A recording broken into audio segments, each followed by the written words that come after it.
घर आया। স্বামী, আমার মেয়ে সন্তান হয়েছে বলে তুমি আবার বিয়ে করে আসলে? মনে আছে মেথি, আমাকে বিয়ে করার সময় তুমি চুক্তি করেছিলে তোমার যদি মেয়ে সন্তান হয় তুমি এই বাড়ি ছেড়ে চলে যাবে। চলে এসো দুগ্ধ। কয়েক মাস পর। বেশি হেসো না দুগ্ধ, তোমারও যদি মেয়ে সন্তান হয় কিন্তু মেথির মতো একই অবস্থা হবে তোমার। কি স্বপ্ন দেখলাম? এই নে, তোর মেয়ে হয়েছে। দাইমা, তোমাকে অনেক টাকা দেবো, তুমি তো পাড়ায় পাড়ায় ছেলে ধরতে যাও, আমার মেয়েটা পাল্টে একটা ছেলে এনে দাও না। ঠিক আছে, ও পাড়ায় বাচ্চা ধরতে যাচ্ছি, যদি ছেলে হয় এনে দিচ্ছি। এই নে, তোর জন্য ছেলে এনেছি। দাও দাও। আমাদের ছেলে হয়েছে? হ্যাঁ, তুমি দাইমাকে 5,000 টাকা দিয়ে দাও। 5,000 টাকা? ঠিক আছে, ছেলের আনন্দে আমি দিয়ে দিচ্ছি। খুশি তো? যাও, আমার ছেলের নাম রাখবো আদর্শ। ছেলেকে আদর করতে করতে আবার আমাকে ভুলে যেও না।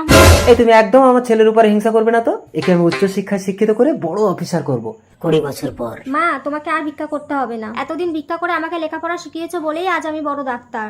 আমি মানুষের সেবা করতে চাই মা।